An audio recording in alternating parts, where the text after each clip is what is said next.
Bonjour, Monsieur le Président. Bonjour. Je suis très heureux de faire votre connaissance. Moi, personnellement, c'est la première fois que j'assiste à une réunion centrafricaine. Pour raison gardée, je me trouve ici en France, sur le sol français. Voici la 34e année que j'entame. Je vais abonder dans le sens de mon frère qui venait de parler. Je suis né au Congo, mais de parents centrafricains. J'ai grandi au Congo, j'ai tout fait au Congo. Mais maintenant, la première question que je vais vous poser, c'est celle-ci. Dans l'introduction du pasteur tout à l'heure, il a parlé de Dieu, de l'amour. J'aimerais vous poser la question, la première, puisque le bâtisseur de ce pays fut un prêtre lui-même, en personne du regretté Feu Barthélemy Boganda. Est-ce que vous irez dans sa lignée ou quelle serait votre position? La deuxième, vous avez choisi la révolution verte, je ne sais pas si c'est celle-là, pour reconstruire le pays. Puisque ce pays a été délaissé de son pouvoir, qui était l'autosuffisance au temps des Français, du colon français, voici que nous sommes relégués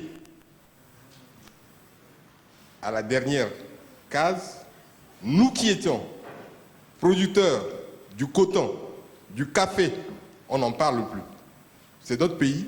Notre café, maintenant on le retrouve au Brésil, le Robusta, comme quoi c'est eux les créateurs.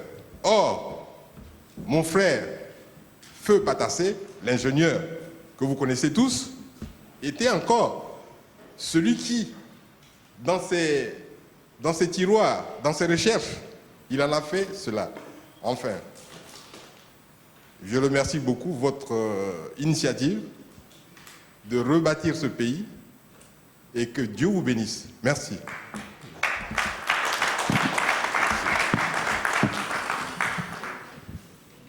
En répondant à votre question, vous savez ce que vous venez de dire du Feu Barthélemy Boganda, le président fondateur. Il y a un adage qui dit « L'arbre ne peut que se tenir sur la racine ». Faudrait-il qu'on éradique la racine? Comment l'arbre restera debout? Tout ce que la future génération peut bâtir, ils vont bâtir sur le passé. On ne peut pas exclure nos passés, ça fait partie de notre histoire, sur ce que le Feu Barthélemy Boganda nous a laissé comme l'héritage.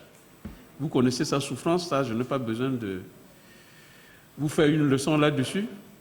Donc, on va toujours rester sur ce pilier, cette fondation qu'il nous a laissée.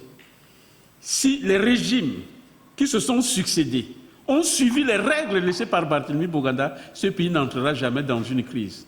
Donc ça sera hors question pour nous, centrafricains, de dire que bon, mais nous ne sommes que des arbres.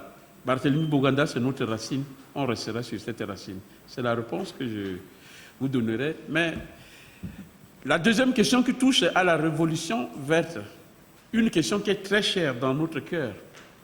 Il n'y a pas un pays au monde qui s'est développé en dehors de la révolution verte, que ce soit la Chine, les États-Unis, la répartition de terres, la division du travail. On commence par l'agriculture. C'est un projet concret.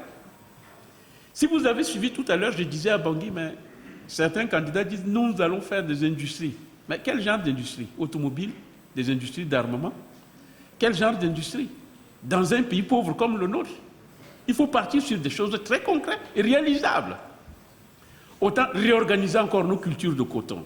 Le café, comme vous venez de dire, mais aujourd'hui, Café Sato a disparu. Mais ça fait mal au cœur. C'est des industries qui suscitaient des emplois, ce qu'on n'a pas. Il faut faire revivre toutes ces choses. Et ça nous donnera des garanties. Ça peut pérenniser la vie de l'économie centrafricaine. Sans ça, on ne sera rien. C'est pour ça que l'UNDP se base sur l'agriculture. Et j'ai toujours dit, le président Chirac, à l'époque, avant qu'il ne soit élu président, il avait un projet, la fracture sociale. Mais ça ne veut pas dire qu'il ignorait les autres. La révolution verte, c'est le socle de l'UNDP, mais nous avons tout. La refondation totale du pays et sa reconstruction. C'est quand nos amis comme les partis d'Audi nous seront très utiles dans le domaine de la formation qu'il a déjà eu une vision et qu'il s'oriente vers ce sens. Et d'autres, nous avons beaucoup d'experts, des conseillers qui sont en train de travailler pour nous aider, pour nous donner main forte. Donc tout ça, c'est des choses qui font partie des panels des projets de l'UNDP que nous voulons mener à bon port. Voilà la réponse que je peux donner à vos questions. Merci.